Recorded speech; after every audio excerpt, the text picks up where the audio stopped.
and a warm welcome to all the dignitaries, my colleagues in YI, and dear students. We are at the day two of Masoom Summit, which is organized by the Young Indians, which is a 2 day virtual summit for global leaders, change makers, youth, and various child protection stakeholders to come together. In this virtual platform, we speak, listen, engage, connect, and learn more for securing the future of children and keeping them safe from all forms of child sexual abuse. So, to talk about what happened in the past 2 days, we had an electrifying day one with such versatile, renowned global leaders and partners sharing their thoughts on various aspects of child sexual abuse and how each one of us could play a part by contributing towards this cause.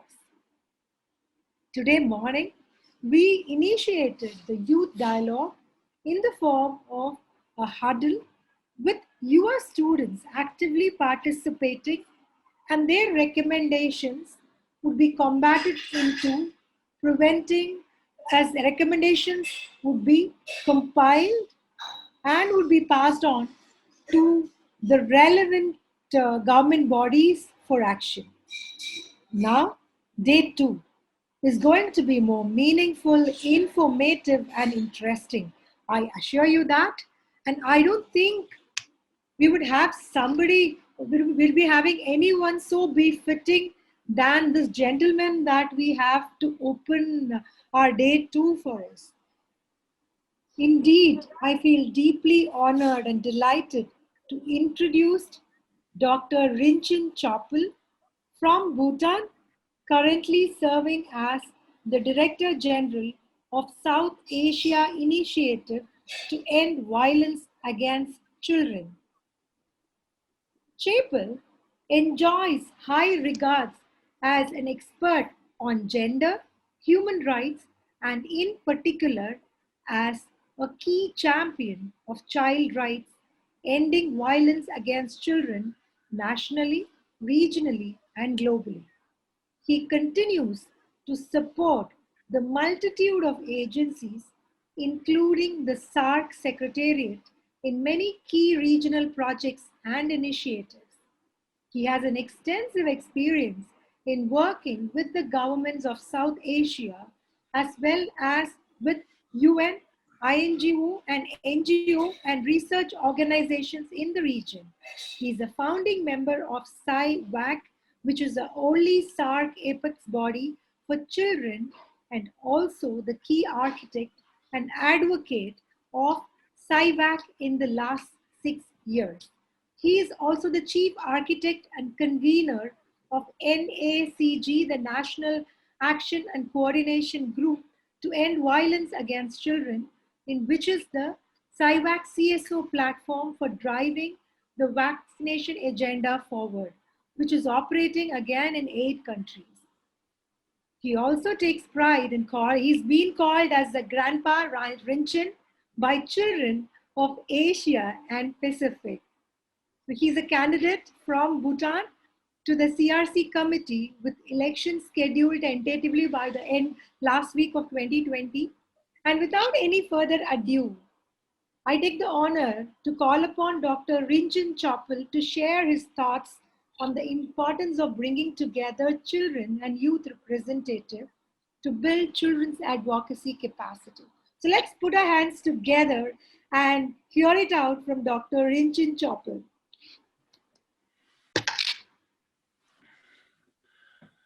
Thank you very much. I hope I am audible. Yes, sir. I am very humbled by the introduction provided by Fathima. In fact, when Fathima said warm greetings to everyone, I was thinking I really need one since Bhutan is so cold in the current setting. However, I want to say how honored and privileged I am that young Indians actually felt that I'm worthy of joining this virtual summit. And for someone who has devoted almost a lifetime now in creating institutional, mechanisms that provide meaningful, dignified, and safe spaces for children and young people in our quest for creating a safer world by addressing child rights, particularly violence against children agenda. This virtual summit and the Young Indians, the platform you have created for bringing all these young people together is indeed very close to my heart. Now, as it was said in the introduction, SIVAC, which is the South Asia Initiative to End Violence Against Children, it is primarily an intergovernmental platform, but it is also a very unique intergovernmental platform in the world, which is the only intergovernmental platform that provides in its governing board with equal voting and decision making for NGO representatives, children, and also representative of UN INGO collaborating partners sitting equally with government representatives and driving the cyber movement forward. The whole purpose of creating a regional movement like this was to ensure that there is a meaningful space and role for everyone, because unless and until we are able to hold hands, share with the issues and challenges on an equal platform, and have an equal say in the decision making process, and be able to provide that dignified space to all stakeholders or all target audiences with whom we work, we are always going to have a lopsided, compartmentalized, and for that matter, unequal and not a representative or inclusive representation. So from that point of view, today I take great pride in having child participation as central and as being the benchmark for the SIVOC movement. It took a little while for SIVOC, myself and some of my colleagues in the region who actually championed this effort to set up SIVOC. We had extreme, let's say, opposition when we were trying to ensure that at least 4 children sit in the cyber governing board, and brought from all the 8 countries on a rotation basis, where 2 children sit as observer while 2 children graduate from being observers to a full-fledged board member, and then actually ensure that children's voices are represented effectively in the decision-making process. Adults found, adults particularly, traditionally very, let's say, individuals who are used to sending out directives, policy dictates, and making decisions at that level, sitting with children and discussing on issues, it actually became a challenge in terms of the the traditional perceptions of adults and children's roles in our society. However, over the last, let's say, 10 years or so, we have been able to ground it properly, institutionalize it in a way that today, in every event we have, whether it is regional or national, without me actually making a request to the national agencies or national counterparts or government mechanisms of SIVOC, saying that we need to bring children on board, they would have made provision and space for bringing child representatives or whoever country has child governing board members of SIVOC to be standing shoulder to shoulder with ministers, policymakers, senior functionaries, and making their statements. So I take great pride and joy in being able to bring that shift. However, I think it is also important to acknowledge that it is still not as ideally institutionalized or grounded as we would like to be. And sometimes I have that uncomfortable feeling that while we bring them to the governing board meetings, while we invite them to regional or national events, we still are not able to provide them an ongoing, meaningful role in terms of creating that change that we all profess we want to, get our children and young people to be able to do. So I think what excited me actually when I heard about the Young Indians movement was that this movement could actually be an important partner for SIVAC to actually translate what SIVAC is trying to do from an intergovernmental regional movement to actually grounding it through a more effective, institutionalization process. And also because you work directly on the ground, build capacities, reach out to key stakeholders like teachers, I feel this is an excellent opportunity for SIVAC and young Indians to find an interface that can create a meaningful shift in terms of the way we talk about or we deal with children and young participation. Now, because the theme is on child sexual abuse and exploitation, I'll focus a little bit on this as to what SIVAC has been doing and how children has been involved in this. As I don't know whether you have had a chance to look at what SIVAC is all about, but SIVAC, as the principal movement to end violence against children in South Asia, we deal with five thematic areas of, the five commonest forms of violence against children in South Asia, which is corporal punishment, child labor, sexual abuse and exploitation, trafficking, and child marriage. And we use gender and disability as cross-cutting themes, and child participation as the fundamental, bedrock for moving these thematic areas forward.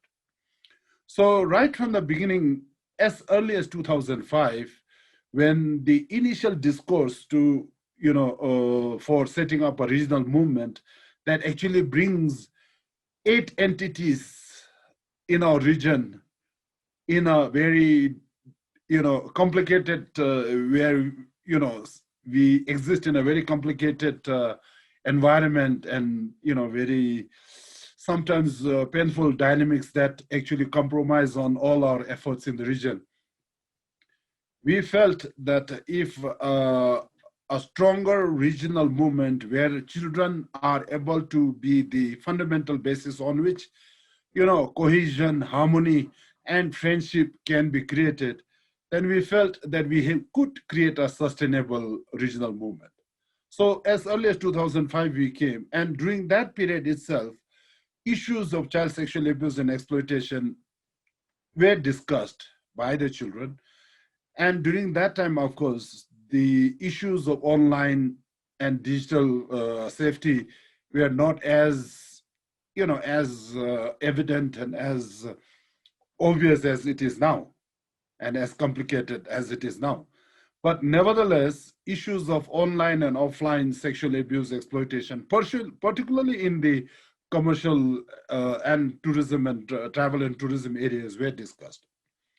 But more importantly, as we started maturing and SIVAC's third ministerial meeting was held in 2009, actually there was enough emphasis created by the children where they wanted better access to information, better capacity building to understand what this whole issue of digital and commercial sexual abuse and exploitation, how children are impacted, the issues related to, how they can be safe online, issues related to how, they can be protected from becoming victims of a larger forces such as within the commercial sexual industry, how push factors like poverty could actually impact on children.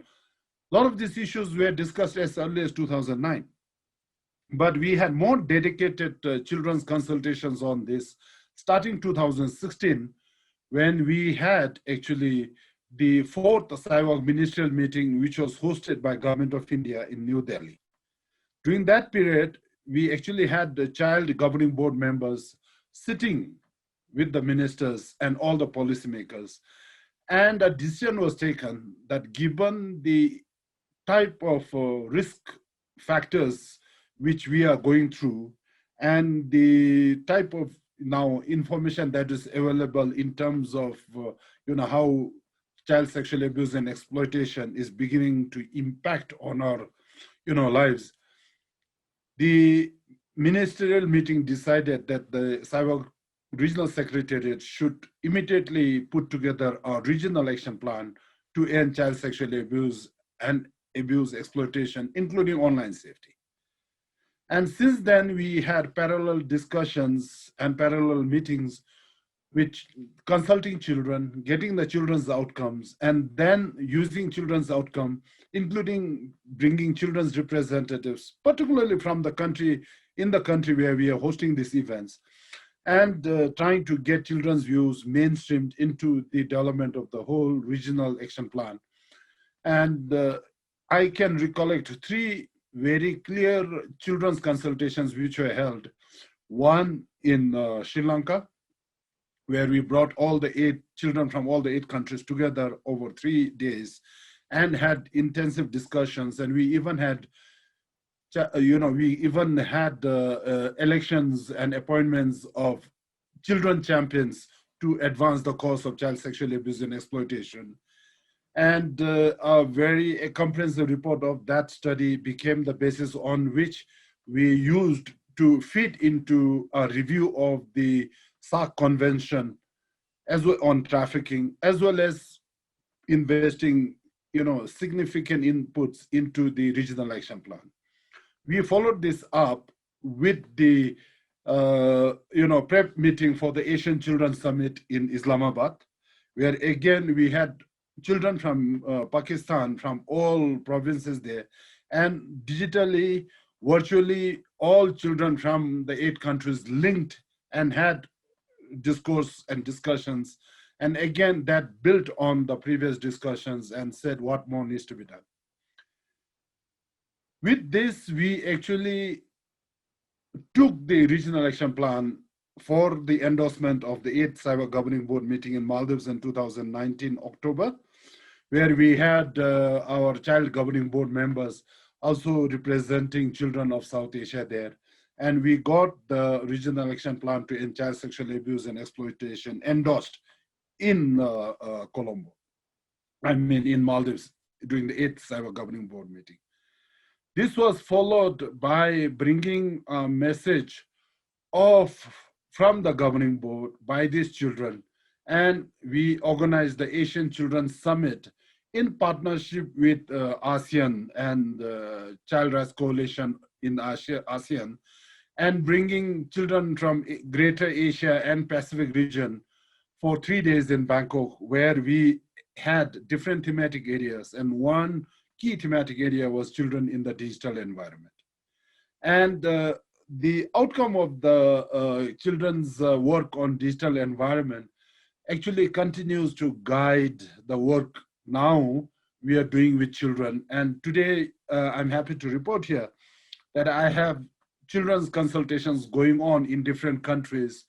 And we are going to hold a South Asia virtual regional children's consultation on different aspects of violence against children, with child sexual abuse and exploitation taking center stage, and tentatively looking at 10th of December as a possible date because of the issues we have with COVID. We are not able to move everyone in the same pace, but we are getting there. So with this, I would like to emphasize 3 things. One is that children's participation must not be just a matter of, advocacy. It must not be just a matter of consideration which policymakers or anybody else is making for children or young people. It is a matter of right, and that must be emphasized. And it is very clearly enunciated in the UN Convention on the Rights of the Child.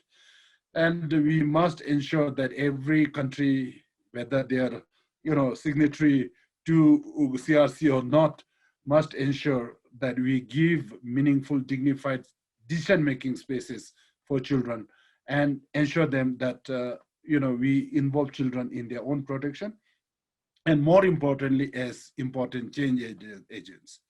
Number two, with this COVID pandemic, one thing has become very apparent.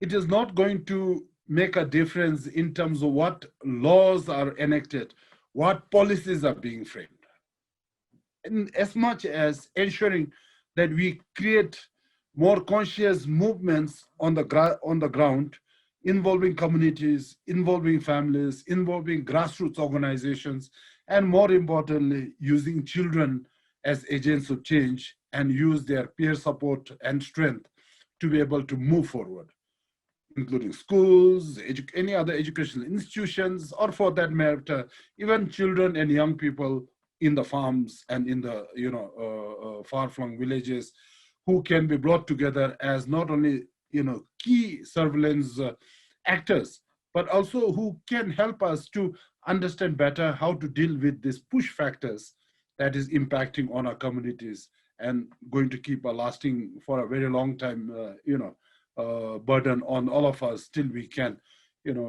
safely put COVID behind.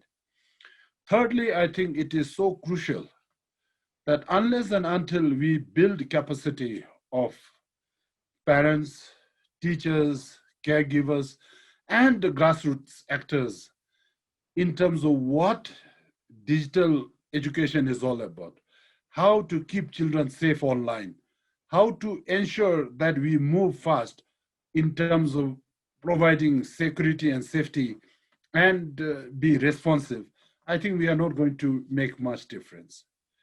I would like to end by making a small, emphasis on the fact that the COVID pandemic has created an unprecedented humanitarian crisis for all of us. As far as children are concerned, it's actually a crisis within a crisis. You have heard how many millions of children every country is saying is now being missed from educational institutions because of school closures, lockdowns, and the vulnerabilities that has prevented children from accessing online education. Therefore, they are now. Number two, the economic downturn, the loss of livelihoods, and who is being used as a bargaining point, who is now, which group of humanity is coming under severe pressure in terms of shouldering the responsibility of turning the wheel of economy as economic, we start opening our economies again. It will be the children.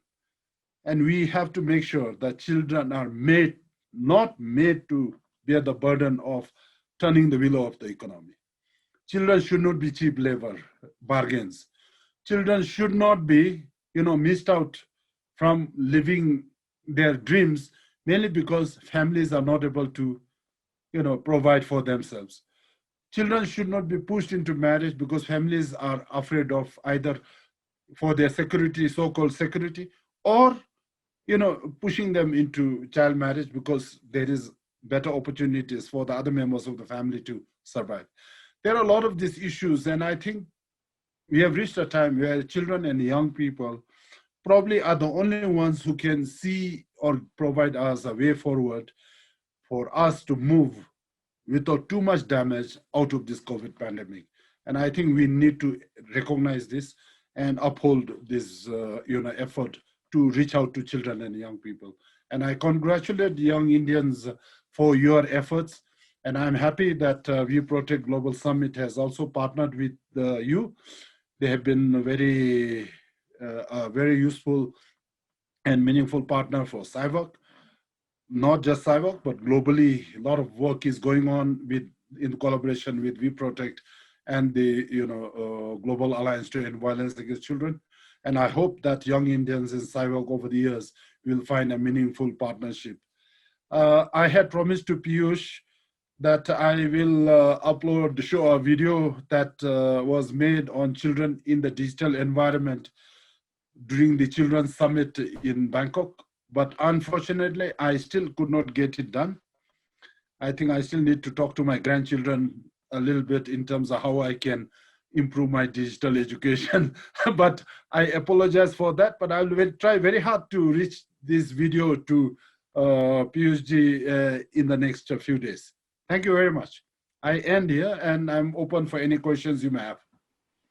Thank you so much, Grandpa Rinchen. And after hearing to the way, the kind of contributions, your lifetime contributions, and such practical insights, I also feel like calling you with that name. Most welcome. Yeah. And as you rightly talked about a video now, we would like to play our video that we created as a part of Masoom, a small 1 minute video by Leher.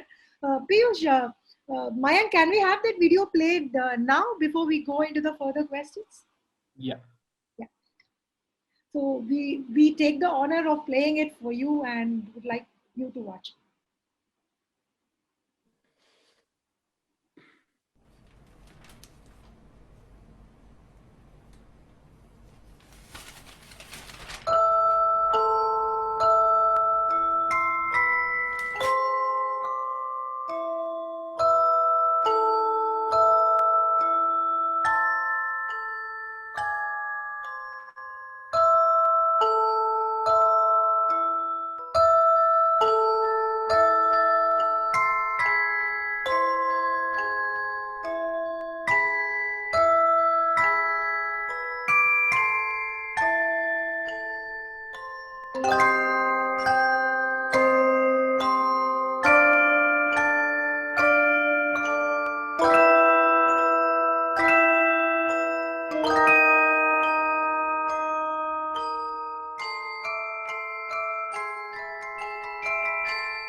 So these are the few 1 minute videos that were created in partnership with Leher by our project Masoom team and Leher, and it's in the open source.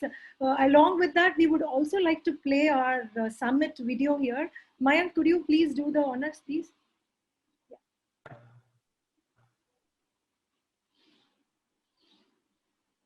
It's a small video about the summit and what we are planning to do with that. Mayank? Yeah, but we'll play. You're playing it right.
that was about the Masoom Summit.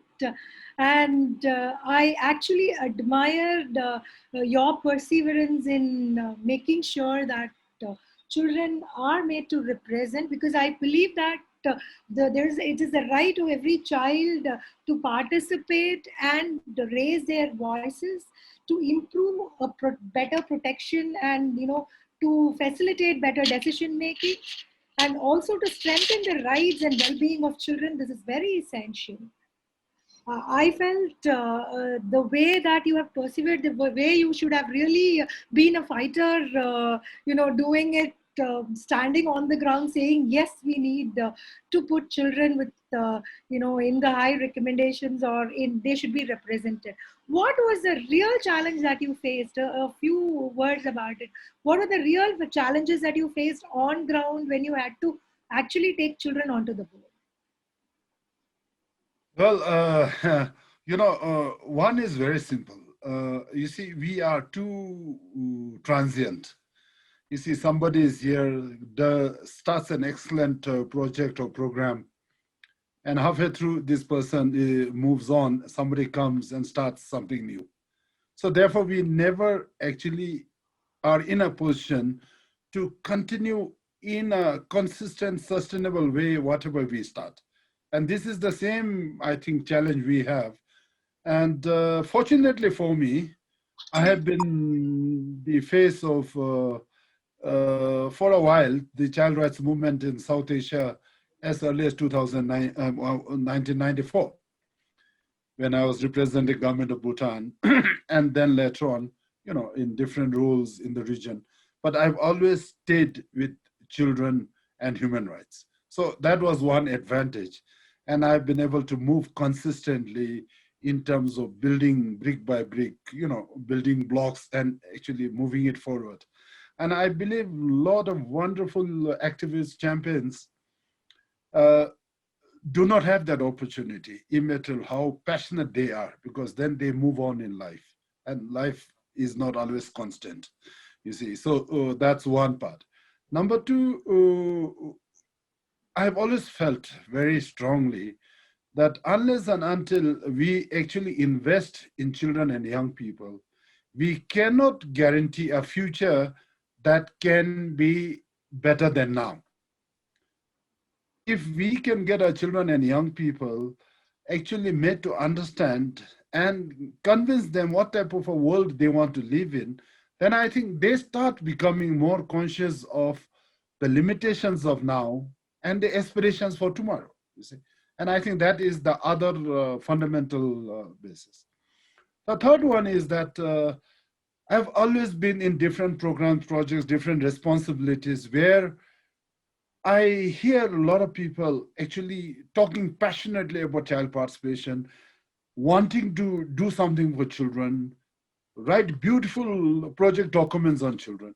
But when we actually want to bring children to a conference, nobody has the resources or nobody has the patience to go through that, process to consult children, do a proper selection process using children themselves to select their own.